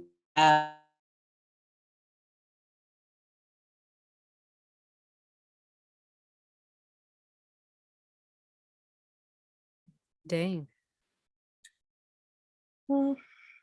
Danielle, I don't know if you can hear us, but you did freeze. But thank you. Thanks, girl. I don't know if you can hear me right. Okay. The screen is back. Thanks, Danielle. We love it. All right. Our next lady that will be sharing is Palumi.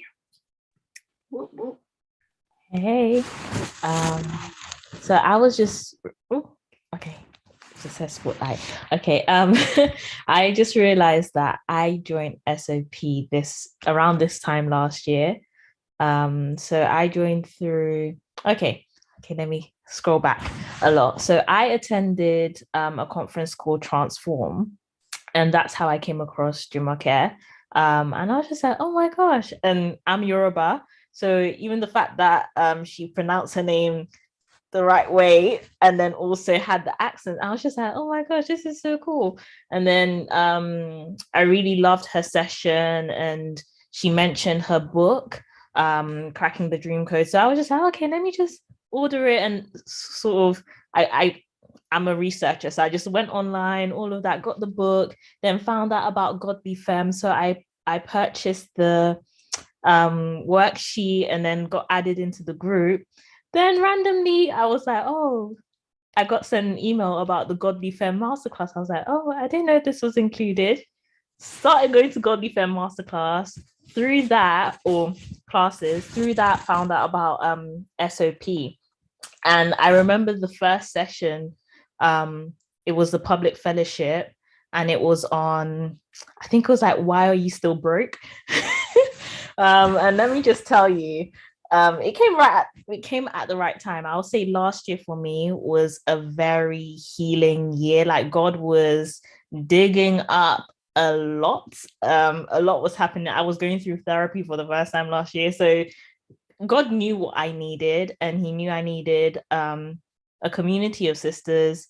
Even though it's in a different time zone, it's currently 12:52 a.m. So I'm in Thursday. But even with that, the fact that He graced it, that I was still able to, guys, I love my sleep. I love my sleep. So the fact that God was able to just grace that, and I was able to stay up and learn so much and glean so much. Shout out to Tam as well, because I was on admin team for a bit as well, helping. I learned so much under her, and just the way God used every single opportunity to stretch me. Conference was amazing. And this is virtually. So you guys that went in person, I was so jealous, but this was virtually, and this was all in a year. The growth has been phenomenal. As in, when I look at where I was this time last year, last year for me started off rocky health-wise and everything. And the fact that I'm here, I'm glowing, my skin's glowing. I'm like, yes, thank you, Jesus. But also spiritually, I'm healthier. I'm in a place where I had on my vision board last year wholeness, and I didn't see how God was gonna do that, but He used SOP as part of that journey.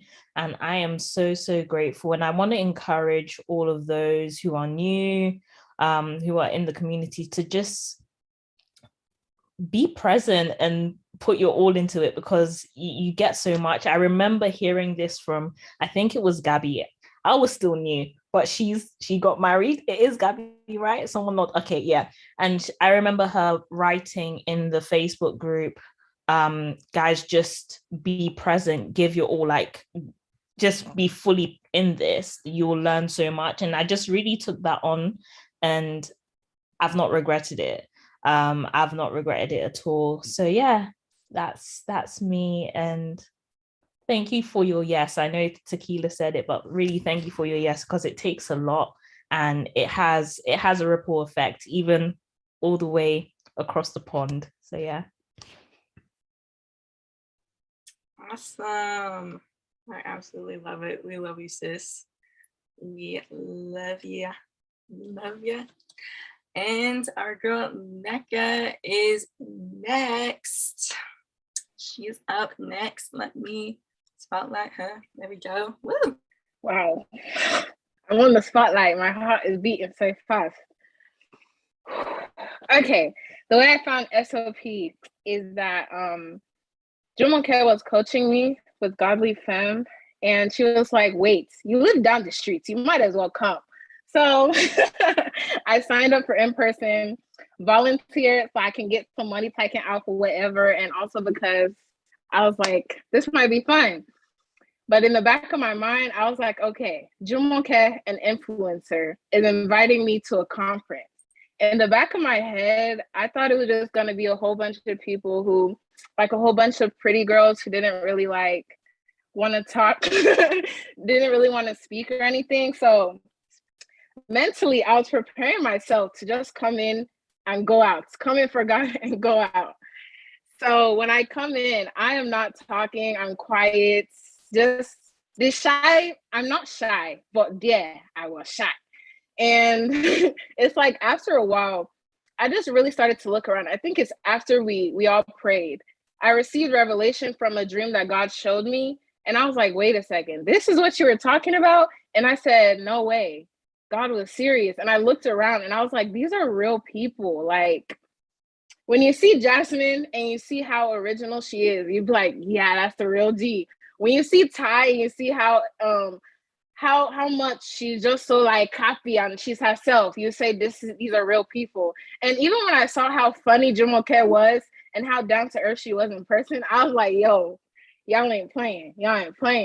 So it was that, and when I first joined SOP, I was just overcoming a heartbreak, and it wasn't even like a romantic relationship. It was like the only friends that I knew to be friends, and it was mostly because like I didn't really understand what friendship was supposed to look like, let alone relationships. So it's almost like I feel like the greatest thing that really helped me when it came to SOP was prayer pals. Like, yo, I don't know what y'all doing, but y'all know what y'all doing, like with the way y'all pair people in prayer pals, because it was that really just gave me so much breakthrough, especially when it came to relationships, because I start to get scared of people. But how open you guys were and how welcoming you were was, I don't know, it was a big deal to me. I'm trying not to cry, but oh, thank you for your yes, and thank you for all my prayer pals. Y'all know who y'all is. Thank you for everybody who's in SOP, because y'all my real D's for real. And yeah, that's it. We love you, Nekka. Yes, when we first met you, like, well, I personally was really shocked. Like, you came in, you know, you're all shy and everything, and then like after 5 seconds, you're like, boom, like bouncing off the walls, like speaking in your accents, like, yeah, man, it was a good time. We love ya and appreciate ya. And I'm gonna pass on the mic to Sideri. Lovely Sideri. She's gonna share next. Let me spotlight her. All right, cool. Take it away, girl. Can you hear me? Yes. Okay. Well, yes. Hello. Hi. Okay. Hello. So first of all, thank you so much, Jamoke, for going and just moving in obedience. I am so honored to be able to be a part of this sisterhood that you have created. Yes, it is daylight. I'm in Reno. So it's 5:59. Yes. But I appreciate your yes as well. And to all the other leaders that are involved, I just thank you so much. So I joined SOP in September of 2020, I think September-ish. And during this time, it was truly God-led, because I was asking God to pair me with women of God who, first of all, had personality, but who actually had a real devotion to God. And so the fact that I was able to come across SOP, I'm just very grateful to be able to get to know all of you and your different personalities and all your beauty. So I just say thank you. And one of the lessons that most impacted me was when, this is when you had like your little Facebook videos within the Facebook group, and it was about daughtership. And that really just altered my mind, because when you struggle with unworthiness, the idea of, well, the truth rather, that we are daughters of God just really impacted me and just caused me to look myself in the mirror in a different way. And so I just thank you. I appreciate you, and I'll keep it short. So much love to you all. Oh, wait. One more thing. And I appreciate this sisterhood so much, because even though I haven't been able to be involved like how I used to, when I show up, the love is so real, and I just respect your authenticity, everyone. So just thank you. You really don't understand how much it means to me. So love you all. And yeah. We love you as well. Thank you so much for sharing. Thank you, everybody, for being willing to share tonight. I know someone out there needed to hear all those amazing testimonies. So we are going to move on to our awards real fast. We're gonna have, let's give out some awards for a sec. Let me pull them up here. Let me get my little thing. Let me share the screen.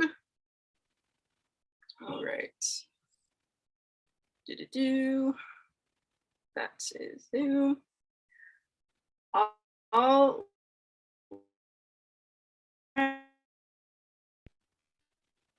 hello.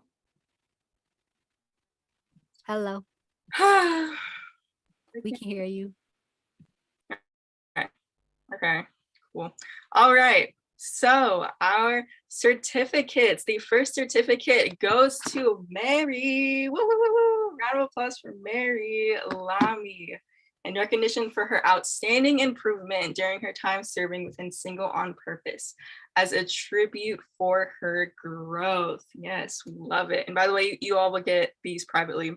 So yeah, be on the lookout for that. The next certificate, it is not letting me go. Can you press the next button on it? I am. Oh. How about the right button on your... Oh. Well, dang. Do you know the awards you wanted to give? yeah, we can hold on. We can just do the getaway since does not want to move. It's frozen. All right. Guys, do not mind my pictures at the bottom. All right. The next award we have Bella Dogu in recognition for her wonderful enthusiasm taking initiative as a tribute for her excellence. Woo, Naka! Yeah. Round of applause for you. Next award goes to Keisha Dufresne, I think. I apologize for butchering your last name. I hope I'm pronouncing it right. It's Kaisha. Kaisha. My bad, sis. I'm sorry. This certificate goes to you in recognition for your excellent participation as a tribute for your consistency. We love to see it. She is always on time, fellowship, like whatever. She is there. We love that in SOP. And our next award goes to Kimberly Simpson. She is not here, but we will send this to her in recognition for her open vulnerability as a tribute for her transparency. Guys, she drops so many gems. She is so honest and open with what she goes through and does not hold back when it comes to sharing her testimony. So we really appreciate that here at SOP. And yes, the next award goes to Palumi Obasaju in recognition for her beautiful, sweet spirit and wisdom as a tribute for her authenticity. Yes, man, we love it. Clap it up. Love you, girl. You are so beautiful and authentic, and also don't hold back when it comes to sharing whatever it is, testimony, what God has shown you, whatever. And we love it. So next award goes to Danielle Jones. Yeah. Woo, woo, woo, woo. In recognition for her admirable servant leadership as a tribute for her integrity. As she said before, she always wants to grow, and we've definitely seen that here in SOP, and we just appreciate her servanthood and everything that she has done for the ministry. So yes, give it up for Danielle. And that is all of the awards. Stop sharing the screen. Oh, right, everybody. That is all. We're a little bit over 9, but I'm gonna go ahead and pass this on to Tamara so she can give us our closing remarks. And yeah. Hiya, I'm back. All right, I'm gonna get into it, y'all. I hope you guys are like enjoying yourselves. Like, I don't know about you, but I am shooketh at this program. Like, it was very juicy. Cried a little bit, laughed a little bit. Like, I went through every single, almost every single emotion on the spectrum. But I really enjoyed it, and it's very beautiful to see like what God has been doing in and through SOP in like these short 2 years that we've been together. Like, it's only been 2 years, y'all, and we've already accomplished so much. So we just thank the Lord for that. But really quickly, I just wanted to share some things that we do have, some programs that we do have within SOP. One of them is our ambassador program. So y'all done heard how great SOP, y'all done heard, half of y'all even testified how good SOP has been to you. So don't be selfish. Go ahead and share that link. Everybody have their own link in the app. Go ahead and invite your friends, invite your mama, invite your auntie, cousin, and them. Okay? Let them get their breakthrough through. Let them get their breakthrough too. English. Okay, is enough breakthrough for everybody. Go ahead and share that link. We'll be waiting. Okay, so we have our ambassador program, and you know, if you invite the most person, you get this mysterious prize. Hint, hint, it's cash. I ain't gonna tell you how much, but if you want to get some more coins, sis, by all means, go out there and invite, and what? Invite. Let's go. Next thing is SOP Scholarship. We do have our scholarship around conference time. We always choose a person. We have a certain prompt that you have to write in, and we choose someone that we bless financially with our SOP scholarship for any of the ladies that are in school, because we do have a lot of college people in SOP. So if you're interested in that, I'm letting you know right now. Start getting those wheels turning so you could type out your paper. Don't make it too long, but type it out, make it all nice and elaborate of what you want to talk about so you could be in the running to getting this SOP scholarship. And last but not least, we do have our SOP purpose partners. So basically, I lost my train of thought. I'm sorry. When I said SOP purpose partners, go ahead. Sorry, you was about to say I was something. trying to know. I was just gonna help you out. SOP Purpose Partners. We help the girls in their businesses and their projects. Right. What Julie said. What Julie said. So with SOP Partners, if you have a business that you have, say for instance, you sell cookies for the Lord. Example, y'all. Example. If you sell cookies for the Lord and you would like to give any of your SOP sisters a discount, you're able to partner with us. We have our forms that you're able to fill out, and we'll be able to share the code within the app and all those juicy things. So if you have, it doesn't have to be cookies. It could be, you know, like some type of service that you sell that you would like to give a discount to SOP sisters. We are able to do that. You could definitely reach out to one of us. Yes, let us patronize you. Yes, like Jimmy said in the chat. So that's everything that I had to say. But truly, ladies, thank you so much for coming out, for staying out and riding with us all day, because we went from the welcome party straight into SOP day. We've been going through our values like all week long. Like it's been a journey. So I'm pretty sure you enjoyed yourselves. I enjoyed myself. Like I loved it. So it was great. I had fun, and we'll see you the next time we see you. Hopefully it's Monday. Yes. Thank you, Tamara. Well, everyone, I hope you enjoyed tonight. I'm just going to close us out in prayer real fast, and then we can officially close.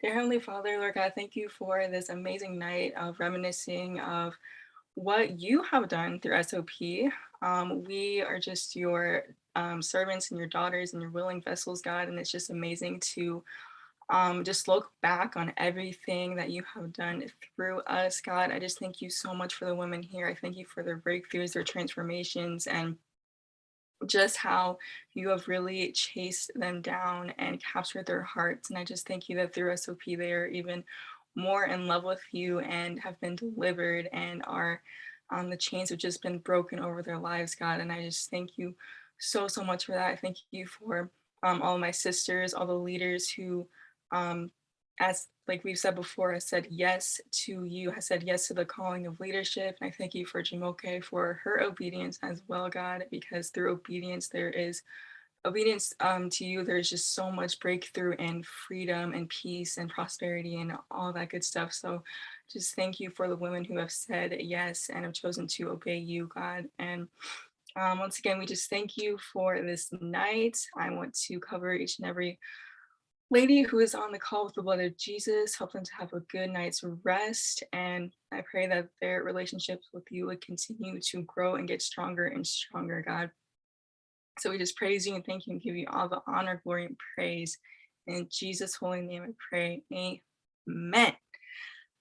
Whew, that concludes our night, guys. I hope you all have a good and peaceful sleep. We will see you on Monday, right? We will, for Power Night, okay? Okay. Good night. Good night, ladies. Happy birthday. SOP. Sing on purpose. Yes, that's me. Purpose. Yes, that's me. SOP. Sing on purpose. That's me. Okay. I was going to take her out. Woohoo. You did that, Ariel. Good job. Yay. You did a great job. That was a great job, Ariel. You should be proud of yourself. Thanks. Yes. Oh my gosh, guys. I work so hard. I know. Thank you so much. You did good. Look at Thank Ariel. you. I That's my appreciate girl, it. Ariel. No, and they had so much fun too. So Yes. it wasn't in vain. We all appreciate it. Appreciate you guys. Thank you for being available tonight and helping